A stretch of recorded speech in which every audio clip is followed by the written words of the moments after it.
Zion Williamson is one of the best talents of his generation, and yet this Pelicans team completely fell apart this season.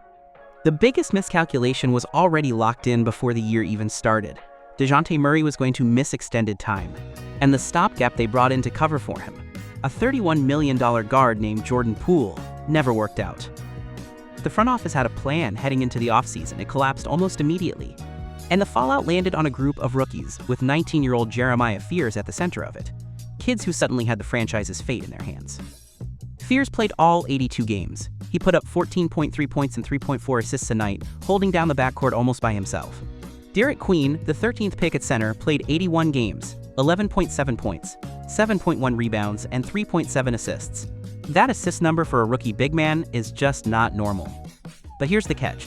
That kind of workload for two unfinished rookies, that's not a sign of strength. That's a depth chart with holes in it. It's a front office running out of options. Now flip to Jordan Poole, the guy who was supposed to cover for Murray. He became the single biggest liability on this roster, and it started early, when a quad injury knocked him out for weeks, and the season never really recovered for him, finishing with just 39 games played, 13.4 points a game, and his field goal percentage sat at 37.2%. The offense didn't just slow down around him, it stopped. Kevon Looney didn't fare much better, 21 games, 2.8 points, 5.6 rebounds, an up-tempo system, and his legs just couldn't keep pace. Then the mid-season trades made things worse. They sent Jose Alvarado to New York and Bruce Brown to Denver. And just like that, the defensive depth was gone. Here's the part that stings. Both of those guys went on to stay healthy and play full minutes for their new teams. Meanwhile, New Orleans is left looking at its own medical evaluations and risk management, and asking some hard questions. Saddiq Bey was the one bright spot. 72 games, 17.7 points a night in his return from a major injury. But step back and look at the whole picture. Veterans who didn't deliver. A big offseason addition who fell apart. Healthy players shipped out the door, and rookies left to absorb all of it. That's not a strategy. That's a roster built on the fly, and it's the root cause of everything that went wrong this season. Let's talk about overall team efficiency. Quick note on what you're looking at. The rankings up top come from NBA.com, league-wide team rankings in each category. The numbers below come from NBASDB, the combined league ranking for this team's top 10 players by ability score. And the chart in the middle visualizes each of those team ability scores. On paper, this team made real progress. The offensive rating jumped from 25th all the way up to 20th. Defensive rating climbed from 29th to 23rd. Point differential moved from 29th to 21st. Given everything that went wrong with injuries, just holding the line and improving on last year's win total, that's a real accomplishment. But here's where it gets strange. Dig into the details, and this improvement looks less like progress and more like a tightrope walk. The biggest collapse, by far, is in playmaking. Last season, this team ranked second in the league in passing. Second, this year, 14th. Assist rate fell from 13th to 26th. Dejounte Murray tore his Achilles the year before and missed almost the entire season, and with him gone, the team lost its entire organized offense. Effective field goal percentage barely moved, 26th to 27th. Three-point volume stayed stuck at 27th. The half-court offense basically broke down. Now here's the twist. While passing and assists were falling apart, turnover rate actually got better, 18th up to 10th. And pace picked up too, 15th to 11th. Think about that for a second. Worse passing but fewer turnovers. How does that work? It's because they stopped trying to pass. They gave up on-ball movement and leaned into straight-line drives, one-on-one attacks. Fewer passes means fewer chances for the ball to get picked off, and on top of that, offensive rebound rate jumped from 11th into the top 10 at 8th. So the formula became, live with bad shots and go get the second chance points instead. The defensive side tells a similar story. Steal rate, second in the league a year ago, fell off a cliff to 17th. Lose that kind of perimeter pressure, and fast break points allowed, defensive rebounding, both landed in the bottom tier of the league. But one number held up. Block rate went from 5th to 8th, still inside the top 10. Zion Williamson played 62 games and brought it on the defensive end every night, and the young bigs backed him up at the rim. That's why points allowed in the paint actually improved, 27th to 24th. So credit where it's due. Clawing this team's win total up from where it was. That matters. But the structure underneath it isn't built to last. They gave up passing. They gave up steals. and what's left leans almost entirely on individual scoring and offensive rebound. And that's exactly why, right after the regular season ended, the news came down that Jamahl Mosley, Orlando's head coach this past year and a defensive reconstruction specialist, is taking over as head coach here. Fixing this lopsided profile, that's the job in front of him now. This next set of numbers comes from play type data, how often a team runs each kind of play and how efficient they are when they run it. Quick note on the visuals here. The lighter shade shows where each play type ranked at the end of last season, and the darker shade shows where it landed this year. The two numbers worth watching are possessions, which is the volume, how often they run each play, and PPP, points per possession. That's the pure scoring efficiency, how many points they generate every time they run that play. And the most telling stat here might be the pick and roll numbers. This was supposed to be the backbone of the half-court offense. Instead, the frequency of roll man plays, that's when the screener dives to the rim, dropped from 15th all the way to 29th, nearly the bottom of the league. Think about why. Dejounte Murray was out long-term. You can't hand the keys to a rookie point guard and expect him to run pick and roll at a high level. And Jordan Poole, brought in as the backup plan, never settled into that role either. With no one to consistently set up the screener, those plays just stopped happening. So what filled the gap? Isolation. ISO frequency jumped from 16th to 6th, and efficiency on those plays went from 29th, bottom of the league, up to 11th. That's the real story behind the numbers we talked about earlier. Fewer assists, but fewer turnovers too. Less passing, more straight line attacks, mostly through Zion. You can see the same instinct in transition.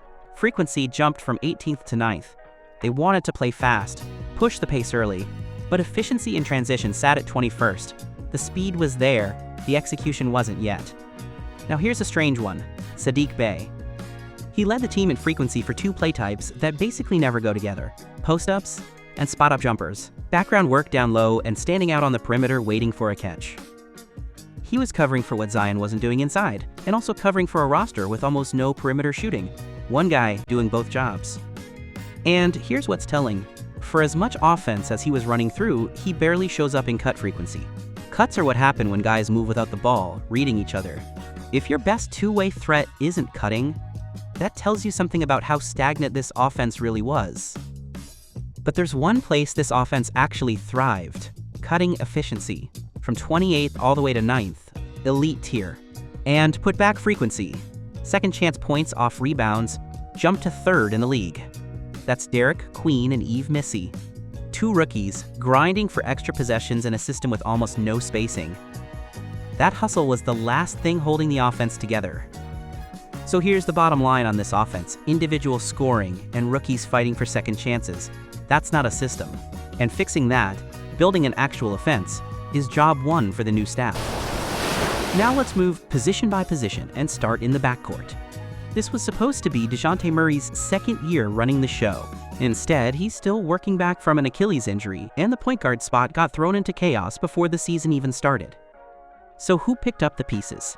A 19-year-old rookie, Jeremiah Fears. His overall player rating sits at 738. For a rookie, that's notable. It clears the bench level threshold of 720 right out of the gate.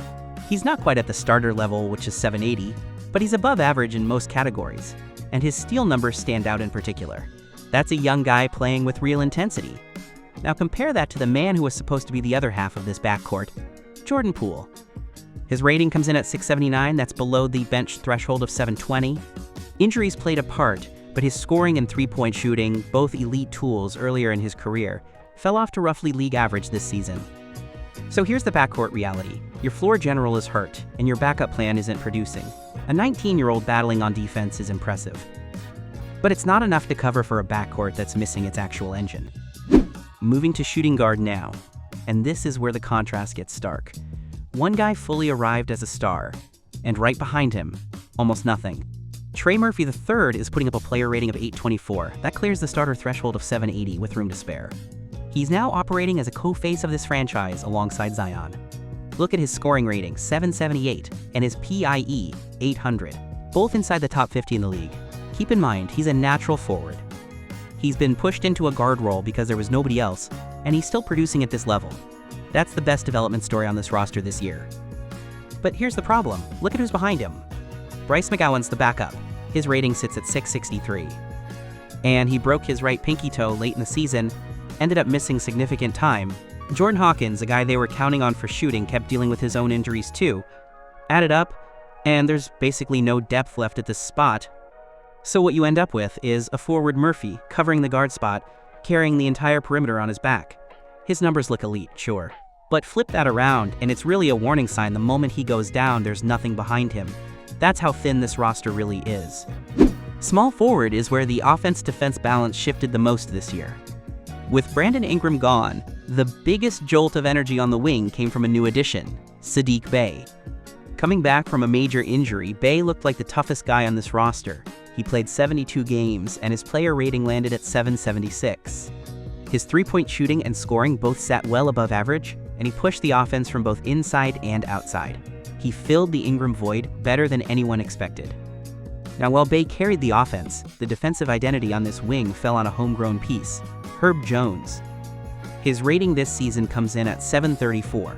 A sprained right ankle limited him to 56 games, and that's part of why the overall number isn't higher. But when he's healthy, he's still one of the best defenders at his position in the league, and his steal rating backs that up, sitting inside the top 50. So here's the picture at small forward. Bey driving the offense, Jones anchoring the defense. Two different tools, and together they got the team through a transitional year at this spot. But here's the catch. The moment Jones was out, the defense fell apart instantly, stacking individual talents next to each other. That's not a system, it's fragile. And it's not something you can build a real defense around going forward. Power forward is the franchise cornerstone. This should be a position that terrifies the rest of the league.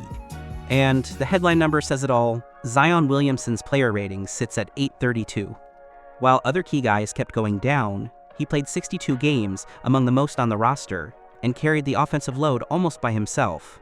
21 points a game on 60% shooting from the field. That's not just good. That's a guy putting his body on the line every single night.